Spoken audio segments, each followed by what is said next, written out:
Hello, welcome to the Design Fusion blog, North America's premier Siemens CAD, CAM, and PLM solution value-added reseller, from offices and training centers across the US and Canada.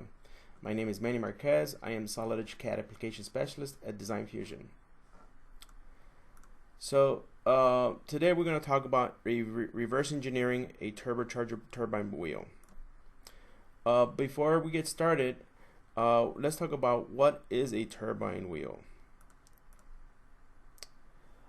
I have a little diagram here. So basically it shows where that turbine wheel is located, which you see it right here. So essentially how it works is that you have an engine, the hot gases come through here, enter the turbine wheel, that turns the compressor wheel, that takes your ambient air inlet, ambient air, that compresses it and goes through a air cooler, which goes into your combustion chamber and kind of cycles through it again. Here's a more detail of that compressor. The turbine wheel, and you see basically this is going to be working at, and basically where it's located on the turbocharger.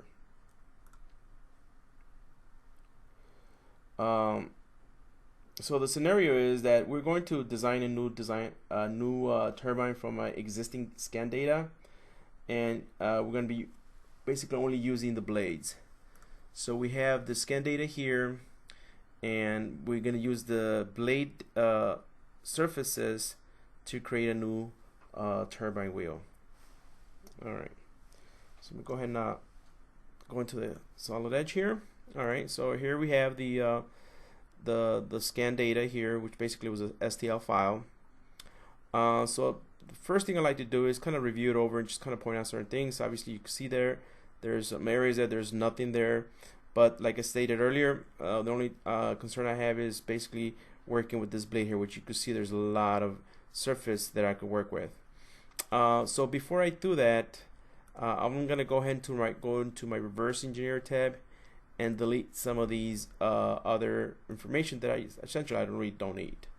So I could simply window that in and get as much as I can. I actually want to focus on one, so I'll go ahead and do that, delete that, and kind of work my way in there. Do the same thing again and accept that. So for the sake of demoing, I already have one already prepared already, so I'm gonna go ahead and switch over to the new auto model here. You can see that I've done that already. I clear everything else in here, and I'm basically left with that particular blade that I was talking about. So the next step to do is, well, you can see it's kind of roughed up a little bit here. So if I want to create a surface on that, I definitely want to go ahead and smooth it out a little bit. So alright, so I'm going to go ahead and use the smooth mesh command here. I like to keep it at 50% factor here.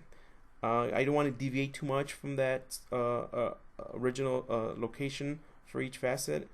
So I'm going to go ahead and simply select that faceted data there. You can see what is done here. It did a pretty good job there as far as smoothing it up.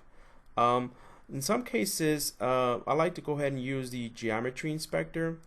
What that's going to allow me to do is go out and find any other discrepancies, in which in this case it did.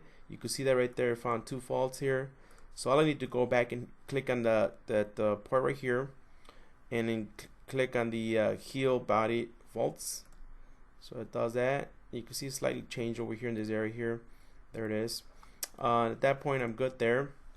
Alright, so at this point I have two options to identify geometry regions on the mesh file here, and those are basically this one, the automatic option and the manual. Let me go ahead and show you the automatic option and see what it does there.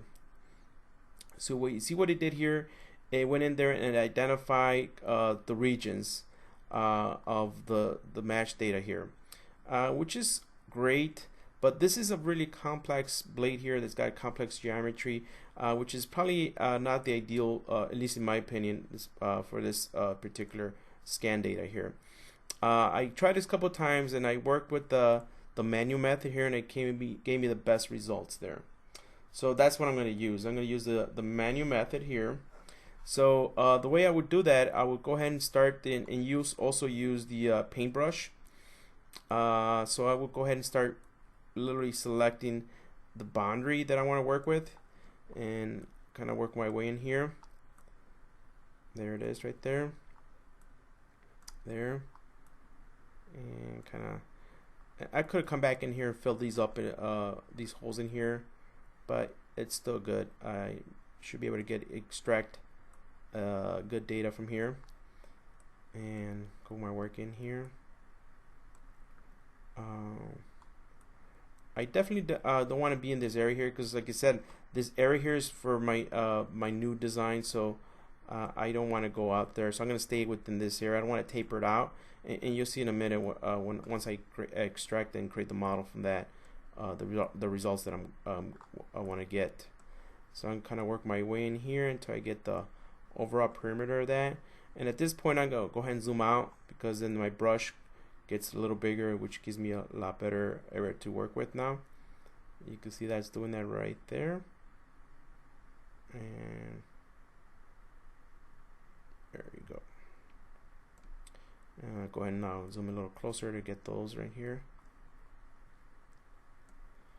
And right about here.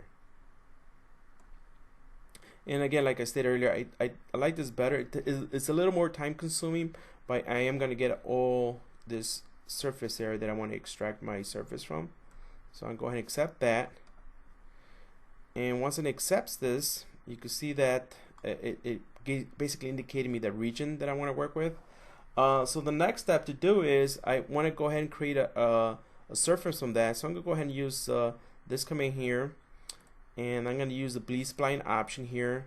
I definitely want to tighten up the tolerances in there. I'm going to go ahead and make that, let's see, 015 should be good. Yep. And now select the region. Okay. And you can see that in a second here, it went out and created my surface there, which is exactly what I was looking for. And you can see here, this is the areas that I didn't want to taper it out. Otherwise, it would have gone out in this direction, which is not what I wanted to do. I wanted to avoid that. Again, for the sake of time here, I already have another model here that it has the other side. Right, this is the one I just created. Right, obviously I need to do the exactly same thing on the other side, which like I said, I already done that here. Also, what I also done here is I already created a sketch. That sketch is going to determine the boundary of the blade itself. So if I go into this view here and kind of quickly show you that, you can see that there's a sketch right here, and this is going to be my new boundary for my new blade. Right there it is right there. But yes, I'm still using the geometry from the scan data, which you see right there. Okay. So the next thing I want to do is simply extrude that sketch. I'm gonna go that far out here. It doesn't matter how far. Okay, so the next thing I would do is I want to use the intersect command. On the intersect command, I want to select the create design bodies option here, and at that point I'm gonna go ahead and select those three surfaces, right, that were created, right, if you remember that. The two that were created for each blade, and then this obviously the sketch that I extruded out here. And at that point I go ahead and accept that, and I definitely want to consume the surfaces already, because at this point I only use them to create my solid model here, which you'll see in a second here. Once I accept that, you're gonna see that there's my solid model, right, that was created based on the scan data that I extracted the surfaces from. And now you see if I hover over that, you can still see that it still says right there, see it says mesh there. So at this point I really don't need that, so I'm gonna just keep the solid now, which is exactly what I'm looking for. Alright, at this point I'm going to go ahead and save this. You see in a minute here, I'm gonna save that. So this is my O2 model here. Go ahead and save that. And then I'm going to go ahead and open up another model, which is basically the same thing, the original first one that I showed you. Okay, this is the original scan data, right? And what I want to do is I want to go ahead and let's see here. I'm going to rotate about that. I'm going to go ahead and import the model that I just created of the blade, right? And I'm going to go ahead and bring that in here. Let's see here. Let me go find that real quick here. And it should be right here. And that's, I said the O2, right? So that's there, right there. And you're gonna see that in a second here. It should appear right about here. Also, I like to use the coordinate system from that. So basically, like I said, it was the same model. So by using that same coordinate system, it's gonna be perfectly on there. You can see it actually already appear right there. Give me that preview there. And I'm gonna go ahead and accept that.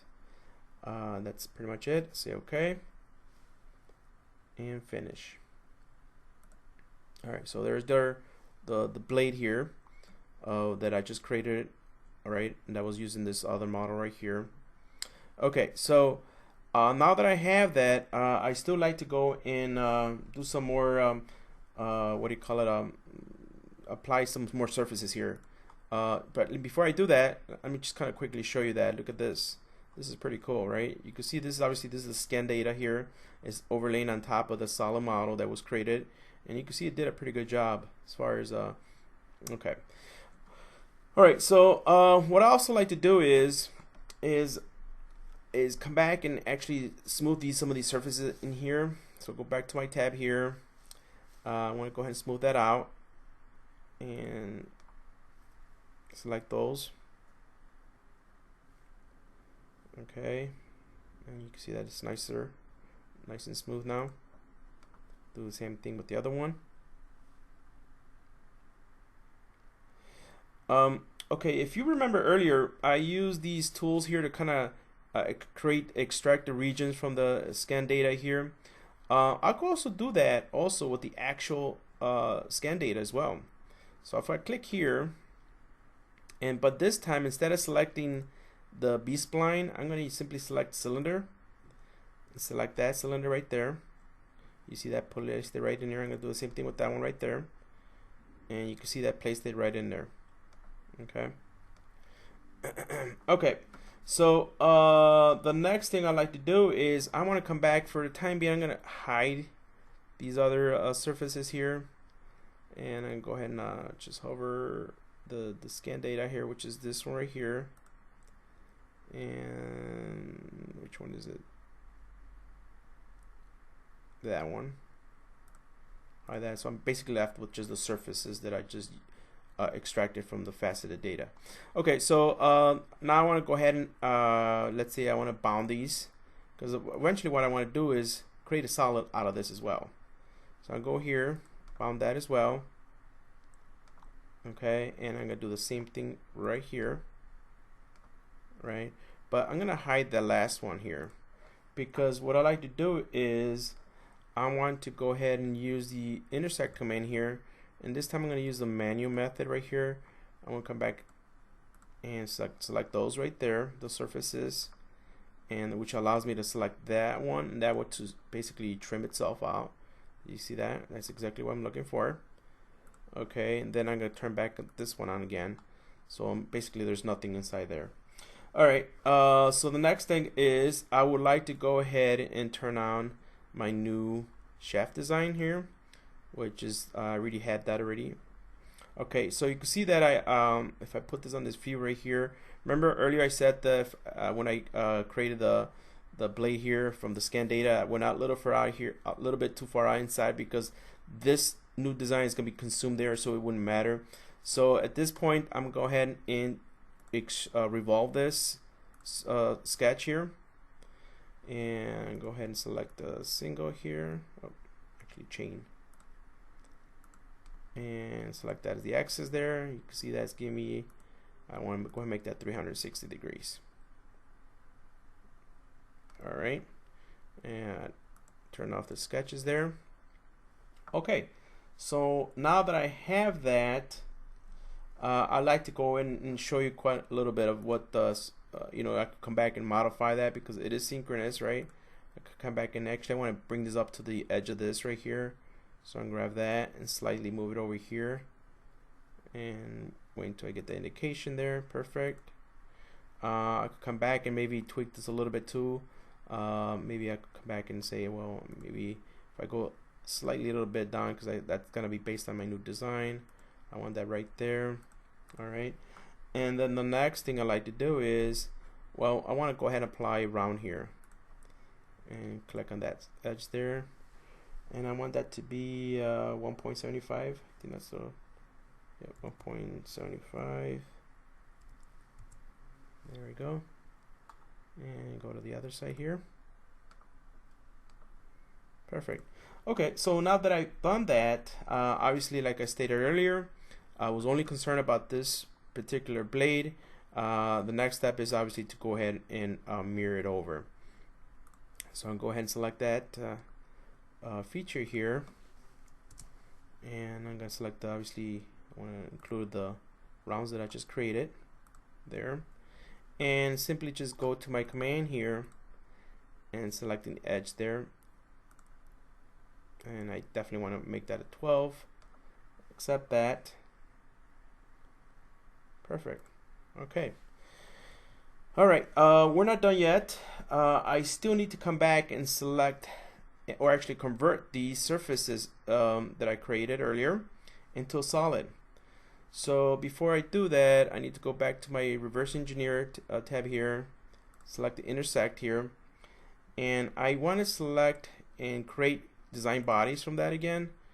And let me go ahead and make sure I select all of them right in here. There you go, and accept that. And again, I want to consume the surfaces and accept that. There you go. So what happened here is that it created two bodies here. There's that design body 1, which is the blades, right? And then the other one, which is this one here. Well, I need to combine them as one solid model. So I want to go ahead and select union here, and now it's one single body. All right, and now I could come back and say, well, just for compare the scan data, the original scan data, I'll go ahead and turn it on, and you're gonna see the preview there, which is really cool. You can see that all of the blades are matching exactly the scan data, right, for my solid model. So there you have it, how to go about creating a solid model from a scan data using the tools, using reverse engineering in Solid Edge. Thank you.